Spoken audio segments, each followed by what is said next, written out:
Yeah, sure. I'm Kristin Gearhart. I just turned pro boxing back in August. I've been amateur for a few years now. Did some Chicago Golden Gloves and dabbled in that a bit, and pretty excited to just get into the professional career. Hi, my name's Allanna Jones. This will be my first boxing match. Normally, I've been competing in mixed martial arts professionally, and now I'm coming into boxing, and I'm very excited to see to be able to finally get into boxing. I'm very excited how it's going to turn out. Hi, my name is Rita Figueroa. I'm a retired fighter, now trainer, working with Kristin on a stand, and that's about it. Okay, my name's Mike Sarcol. I'm the director at Hitz Boxing. I've been working hard to put this card together, and very excited that Kristin Gearhart's interested in fighting on a Hitz show. I think she comes out to the Horseshoe and sees the excitement, sees the energy, and wants to be part of it. She'll definitely add to that with what she brings to the table. Very excited about Allanna Jones coming in. We've seen a little bit of her on the cage, and we know that when she steps through the ropes, she's going to really bring it. So, first of all, my first question would be to Allanna Jones would be, what made you start wanting to fight? I always love watching it on TV and watching a lot of women's fights, like a lot of boxing, and also watching women do it in the cage. And it was a great exercise. It actually helped me lose a lot of weight. I used to weigh like over 200 pounds, and it helped me a lot, and I just enjoyed it so much that I stuck with it. Great. This is your first boxing match. How does your MMA experience help you when you step through the ropes? It'll help me a lot. I mean, I came into the MMA having some hands and being able to throw hands, and I think it's gonna be. I know it's totally different, but I'm pretty excited how it's gonna go down. Okay, what are your goals in the contact sports as far as even in MMA? What are some of your goals you hope to accomplish? I'm hoping to become a champion. You know, I'm really going for, I want to be a successful fighter and hopefully be a world champion one day. How is your training camp for this fight going? It's going good. I'm just been training boxing and getting my hands ready, trying to be well prepared for it, and it's different than MMA, so I've just been working on my stand-up and going to different boxing gyms and doing it that way. Have you ever been to Chicago? I have been there once, yeah, like a couple times for different gyms, but I haven't been to a boxing gym there. Okay.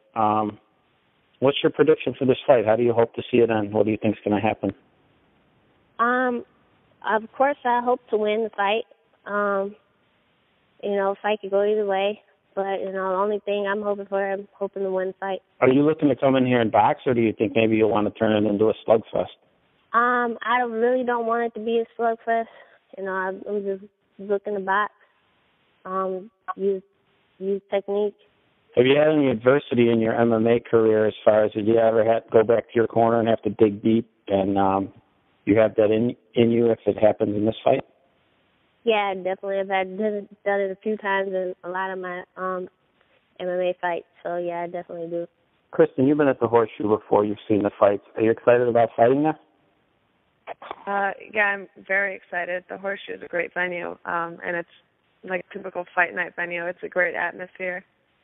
Just really excited to get in there and showcase some good things. Did anything happen in your debut that surprised you and that'll change your preparation for this fight?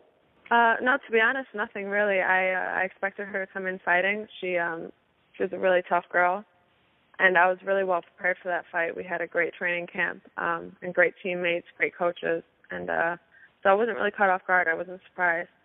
I was actually surprised at how quick I wanted to get back in there. Oh, wow, that's great. How did you feel getting hit without headgear? I know you've been amateur. You got a lot of sparring, a lot of amateur fights.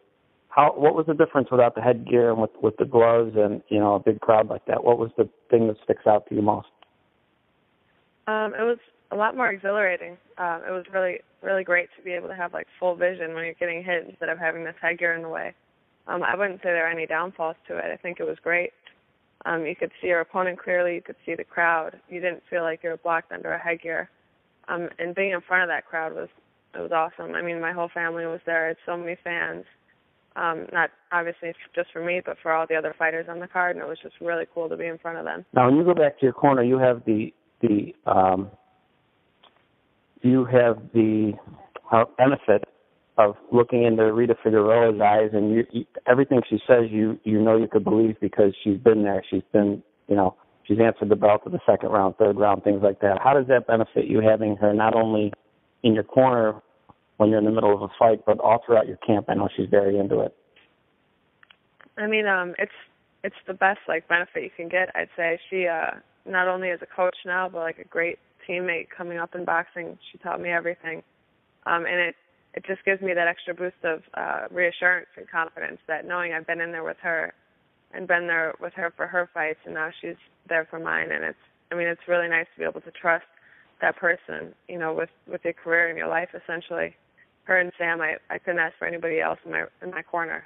I couldn't be happier to go back to anybody else in my corner. Yeah, definitely. We got to mention Sam Colonna. He's basically, if you're in Chicago or even anywhere in the Midwest or around the world, if you say the name Sam, you don't really have to say his last name when you're talking to a boxer. They pretty much automatically know who you're talking about, so that's great.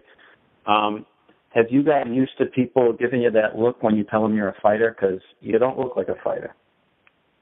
Yeah, I get it a lot, but I think the more I'm fighting, the more I look like a fighter. Most people, when you walk around with a T-shirt on or something, they'll ask you what you do, what you work out, if you do CrossFit or something like that. Not too often do people guess any female as a boxer just because they don't see that. And I think that's just about it. There's no female boxers that are in the limelight, and hopefully we could change that. At some point, just like Allanna Jones, you're going to have to reach a point, and Rita knows this more than anyone, about digging deep to a place that you really, I don't think, can train for. Are you ready for that? What's going to happen when that does happen in your career? I can only say I'm ready, and when it happens, I'll find out. I'm not really sure what I'm getting myself involved in when I think about that. That feeling, I think, it hasn't had to come out yet, but it's definitely there, and when it's ready. And I don't know how else to answer it except that I'm ready to dig for it. I'm ready to bring that out. How do you see this fight ending? I see this. I'm going to be victorious, and I'm very excited about it. I think it'll be a great fight. I just want everybody to come out safe, healthy, and ready to go back in for more. Yeah, I want to switch back to Allanna real quick because I didn't ask you. As far as women boxing or women MMA or really any sport, what are the few of the changes that you hope to see, or maybe that you can even help push for in the sport of boxing as a female? It's been a lot of changes as far as our sport. I would definitely like to see women's boxing get more popular and get up there. Women's MMA is finally starting to now. We got them in the UFC now, and I would love to see boxing do the same. And I believe that it's going to happen, and the changes are coming. And I really believe that it's picking up slowly, but it's picking up. I have a question for Rita. As far as Kristin's debut, the nerves that you were experienced for her day, because I know you, like me, you fall in love with the people you train, so to speak. The nerves for her, were there more nerves for her, or when you would walk into the ring? Oh my God, I'm more nervous for when I'm in the corner now for the fighters. Yeah, that's what I figured. Well, yeah, when you get in the ring, you have control, so to say, of what's going on in that ring. When they get in the ring, it's like, okay, you're kind of letting your child off to school. It's like, there they go. So whatever happens in the ring, you can't do anything until they come back to the corner. So, oh yeah, the nerves are 10 times more for watching our fighters go out there. Rita, I have a question for you. You've experienced it all in the ring. Where can Kristin go with her career, and what about a possible matchup of her at the stage she's at against Rita Figueroa at that same stage? How would that end? Oh, shit. We used to have some wars in the gym, so you pick a day, and one day it could go her way, one day it goes my way. You just never know, because we had some, I tell you, they could have paid admission for our sparring. But as far as how far Kristin can go, she can go as far as she wants to go. Kristin has a lot of talent, and she has the work ethic to go as far as she wants to.